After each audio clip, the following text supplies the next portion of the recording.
स्वागत है आप सबको हमारे चैनल आध्यात्मिक रहस्य में। हमारे साथ इस रामायण की यात्रा में जुड़ने के लिए बहुत बहुत धन्यवाद। अगर आप पहली बार हमारे चैनल पे आए हो तो प्लीज चैनल को सब्सक्राइब जरूर करें। तो चलिए शुरू करते हैं। बालकांड 23वां सर्ग।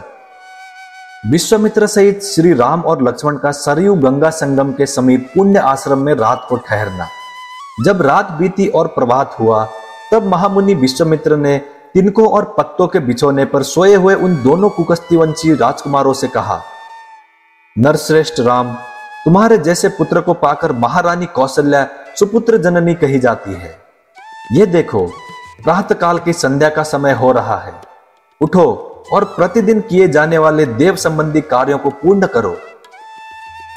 महर्षि का ये परम उदार वचन सुनकर उन दोनों नरश्रेष्ठ वीरों ने स्नान करके देवताओं का तर्पण किया और फिर वे परम उत्तम जपनीय मंत्र गायत्री का जप करने लगे।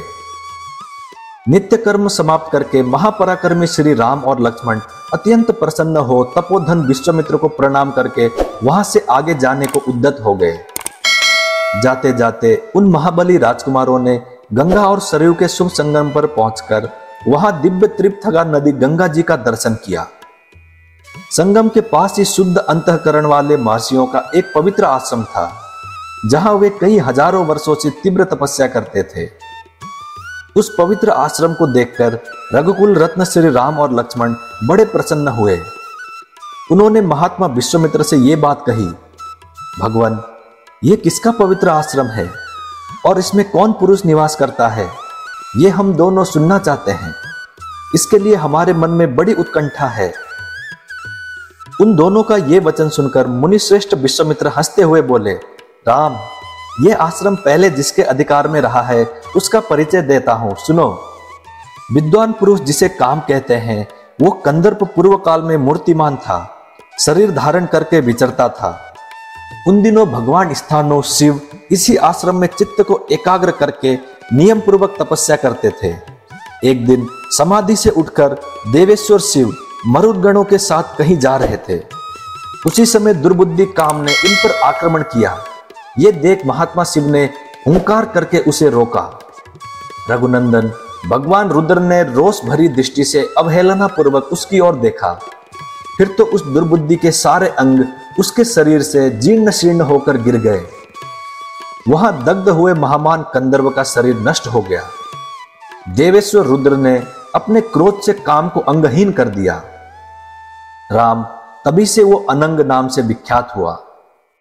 शोभाशाली कंदर्प ने जहां अपना अंग छोड़ा था वह प्रदेश अंग देश के नाम से विख्यात हुआ। ये उन्हीं महादेव जी का पुण्य आश्रम है। वीर, ये मुनि लोग पूर्व काल में उन्हीं स्थानों के धर्मपरायण शिष्य थे। इनका सारा पाप नष्ट हो गया है।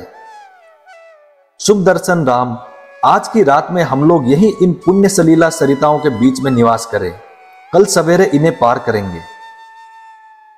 हम सब लोग पवित्र होकर इस पुण्य आश्रम में चलें। यहां रहना हमारे लिए बहुत उत्तम होगा। नरश्रेष्ठ, यहां स्नान करके जप और हवन करने के बाद हम रात में बड़े सुख से रहेंगे। वे लोग वहां इस प्रकार आपस में बातचीत कर ही रहे थे कि उस आश्रम में निवास करने वाले मुनि तपस्या द्वारा प्राप्त हुई दूर दृष्टि से उनका आगमन जानकर मन ही मन बड़े प्रसन्न हुए। उनके हृदय में हर्षजनित उल्लास छा गया। उन्होंने विश्वामित्र जी को अर्घ्य, पाद्य और अतिथि सत्कारी का सामग्री अर्पित करने के बाद श्री राम और लक्ष्मण का भी आतिथ्य किया। यथोचित सत्कार करके उन मुनियों ने इन अतिथियों का भांति भांति की कथा वार्ताओं द्वारा मनोरंजन किया। फिर उन महर्षियों ने एकाग्रचित होकर यथावत संध्या वंदन एवं जप किया। तदंतर वहां रहने वाले मुनियों ने अन्य उत्तम व्रतधारी मुनियों के साथ विश्वामित्र आदि के शयन के लिए उपयुक्त स्थान में पहुंचा दिया। संपूर्ण कामनाओं की पूर्ति करने वाले उस पुण्य आश्रम में उन विश्वामित्र आदि ने बड़े सुख से निवास किया। धर्मात्मा मुनिश्रेष्ठ विश्वामित्र ने उन मनोहर राजकुमारों का सुंदर कथाओं द्वारा मनोरंजन किया। इस प्रकार श्री वाल्मीकि निर्मित आर्ष रामायण आदि काव्य के बालकांड में 23वां सर्ग पूरा हुआ। मैं उम्मीद करता हूं श्री राम जी आपकी सारी मनोकामनाएं पूरी करें। जय श्री राम, जय हनुमान। अब मिलते हैं अगली वीडियो में।